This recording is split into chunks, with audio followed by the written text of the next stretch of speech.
ইতিহাসের পাতায় আরও একবার প্রত্যেকে স্বাগত জানাই। গতকাল এসএসসির চেয়ারম্যান সিদ্ধার্থ মজুমদার এবিপি আনন্দে একটি সাক্ষাৎকার দেন, যেখানে কয়েকটি গুরুত্বপূর্ণ বিষয় উঠে আসছে এবং আজকের আনন্দবাজার পত্রিকার ফ্রন্ট পেজেও কিন্তু এই সম্পর্কে একটা প্রতিবেদন লেখা হয়েছে। আমি পেপার কাটিংটা আমার গ্রুপে কিন্তু আমি দিয়ে দিয়েছি, তো চাইলে সেখানে যুক্ত হতে আমি টেলিগ্রামের লিঙ্কটা দিয়ে দিচ্ছি, তো সেখানেও দিয়ে দেবো, তোমরা পড়ে দেখতে পারো অ্যাকচুয়ালি কী ধরনের সাক্ষাৎকার দিয়েছে। আমি ছোট্ট করে বলে দিই, এবং এইটা জানাটা আমাদের পক্ষে কিন্তু অত্যন্ত জরুরি যে মানে এসএসসি বা স্কুল সার্ভিস কমিশন এই রায় সম্পর্কে কী ধরনের ধারণা পোষণ করছে।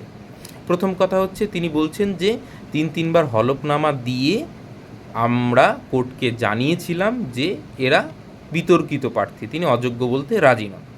এইবার ব্যাপার হচ্ছে যে তাকে জিজ্ঞাসা করা হয় যে তাহলে বাকিরা যে যোগ্য সেটা তাহলে কমিশন কি সার্টিফাই করবে। তিনি পরিষ্কার বলেন যে এইখানে দেখুন সেটা লেখাও আছে, বাকিরা যে প্রত্যেকে যোগ্য সে বিষয়ে নিশ্চিত নই, পুরোপুরি সংশয়পত্র মানে তিনি দিতে পারবেন না। পরীক্ষা নিয়েছে কমিশন, তাহলে কে যোগ্য কে অযোগ্য সেটা তো কমিশনই বলবে, নিশ্চয়ই পরীক্ষা হাইকোর্ট বা সিবিআই নেয়নি। তাহলে এই জায়গাটাই এসেই কিন্তু মূল সমস্যা, যার জন্য পুরো প্যানেলটা কিন্তু বাতিল হয়ে গেল আজকের দাঁড়িয়ে, কিন্তু কোর্টের চোখে মানে প্রত্যেকেই অযোগ্য বা সেই জন্য বাতিল হয়ে গেল, এই জাস্ট এই মনোভাবের জন্য। এইবার তিনি বলছেন যে তাহলে ফ্রেশ যে রিক্রুটমেন্ট বলতে তিনি বোঝাতে চাইছেন যে একদম পুরো প্রসেসটাই নতুন করে শুরু হবে, মানে আবার নতুন করে বিজ্ঞপ্তি বেরোয়, সবাই অ্যাপ্লাই করতে পারবে। তিনি যেরকমটা বলেছেন ফ্রেশ বলতে আমরা ফ্রেশ বুঝি, নতুন করে নিয়োগ করতে হবে যাতে সবাই অ্যাপ্লাই করতে হবে। ইট শুড কারেন্ট অ্যাপ্লিকেন্ট যারা মানে পরীক্ষা দিয়ে যোগ্য হয়ে চাকরি পেয়েছিল তারাও যেমন, এবং বাইরে থেকেও যারা এতদিন পরীক্ষা দিতে পারেনি অপেক্ষা করছিল 8 বছর ধরে, তারাও নাকি অ্যাপ্লাই করতে পারবে। কমিশন কিন্তু এই ফ্রেশ রিক্রুটমেন্ট বলতে এটাই বুঝছে। এইটা যদি সত্যি হয় তাহলে বিষয়টা কিন্তু আরও জটিলতার দিকে যাবে। আমি দেখো একদম খুব পরিষ্কার, আমি কোনো আইনের ছাত্র নই, আইন বিশেষজ্ঞও নই, কিন্তু যারা এতদিন ধরে চাকরি করছে তারা কিন্তু ছেড়ে দেবে না।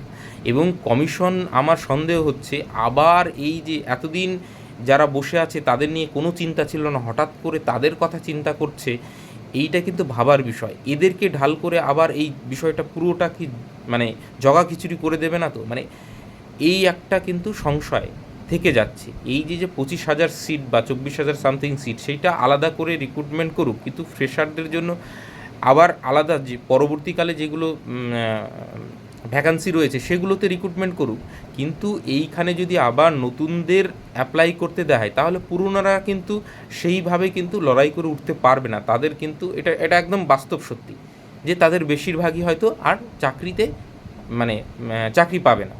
তো সেখানে দাঁড়িয়ে তাদের যেহেতু অর্থবল আছে তারা কিন্তু ছেড়ে দেবে না, তারা প্রত্যেকেই সংগঠিতভাবে সুপ্রিম কোর্টে যাবে এবং এই বিষয়টাকে কিন্তু আরও ডিলে করে দেবে। এইবার যদি সত্যিই আবার ফ্রেশ রিক্রুটমেন্ট হয়, কমিশন যেটা বলছে, তার মানে মনে মনে কোথাও ভয় আছে তাদের যে এইটা সত্যি সত্যি হয়তো বাতিল হয়ে যাবে এবং ফ্রেশ রিক্রুটমেন্ট আমাদের করতে হবে। সেই সঙ্গে শিক্ষামন্ত্রী জানিয়েছেন যে পরবর্তী সময় থেকে 10 বছরের জন্য ওএমআর শিট সংরক্ষণ করা হবে। কিন্তু 16 সালে যখন এসএসসি বের করে তার আগে একটা নিয়ম করেছিল যে 1 বছরের জন্য ওএমআর শিট সংরক্ষণ করা হবে। তার আগে অবধি কিন্তু নিয়ম ছিল 16 সালের আগে অবধি যে 3 বছর অবধি যে উত্তরপত্র সংরক্ষণ করা হবে। কিন্তু হঠাৎ করে কেন 1 বছর, 3 বছরটাকে 1 বছরে নামিয়ে নিয়ে আসা হলো, এইখানে তাহলে বোঝা যায় যে অনেকেই সন্দেহ প্রকাশ করছে যে এইটা কিন্তু এসএসসি একদম পূর্ব পরিকল্পিত। তখন যারা এসএসসির আধিকারিক ছিলেন বা আরও যারা নিয়ন্ত্রণ করতেন এসএসসিকে বাইরে থেকে, তারা কিন্তু খুব পরিকল্পনা মাফিকই এই দুর্নীতিটা করেছিলেন এবং জানেন যে দুর্নীতি করবেন এবং পরবর্তীকালে যাতে ধরা না পড়েন সেই জন্য কিন্তু 1 বছরের মধ্যে সেই ওএমআর শিটগুলো কিন্তু ধ্বংস করে দেওয়া হয়েছে, যার জন্য আজকে এসে দাঁড়িয়ে যোগ্য প্রার্থীরাও কিন্তু রাস্তায় রাস্তায় ঘুরে বেড়াচ্ছে 6 বছর 8 বছর চাকরি করার পর। তো সেই জায়গায় দাঁড়িয়ে ফ্রেশ রিক্রুটমেন্ট যদি আবার নতুনদের যদি অংশগ্রহণ করতে দেয়, এই যে যারা পুরনো এতদিন ধরে চাকরি করছেন তাদের পক্ষে পেরে ওঠা কিন্তু খুব শক্ত হয়ে যাবে এবং এইটা কিন্তু আরও মানে জলটা আরও ঘোলা হবে। তো সেই জায়গা থেকে দাঁড়িয়ে আমার মনে হয় যে আলাদা করে নতুন করে বিজ্ঞপ্তি দেওয়াই ভালো, এটা আলাদা, সম্পূর্ণ আলাদাই থাকুক, না হলে কিন্তু আবার এই রিক্রুটমেন্টটাও হয়তো আরও 10 বছর এই কেস চলতে থাকবে, কোনো দিন হয়তো সম্পূর্ণই হবে না। তো যাই হোক, যেহেতু এসএসসির চেয়ারম্যান এই ধরনের মন্তব্য করছে, যদি সামনে সত্যিকারের এইটা নিয়ে কোনো ক্ল্যারিফিকেশন দেয় তাহলে তো খুব ভালো, আর না হলে এসএসসি যেইভাবে বুঝছে সেইভাবেই কিন্তু আবার কিন্তু নতুন করে যদি নোটিফিকেশন দেয় প্রত্যেককে যদি অ্যাপ্লাই করার সুযোগ দেয় তাহলে প্রত্যেককে কিন্তু আবার পরীক্ষা দিতে হবে। তো সেই দিকটা মাথায় রেখে নিজেদের মতন প্রিপারেশন নিতে পারো, এবং দেখো সুপ্রিম কোর্টে কী হয়, সেটা নিশ্চয়ই যদি কোনো ফার্দার আপডেট হয় নিশ্চয়ই আমি জানিয়ে দেব। তো আশা করি বোঝাতে পারলাম যে এই বিষয়টা কিন্তু খুব সহজ হচ্ছে না, এবং মানে ফ্রেশ বা নতুন যারা ক্যান্ডিডেট তাদের ক্ষেত্রেও কিন্তু এদের সঙ্গে গুলিয়ে দিলে খুব একটা ভালো হবে না।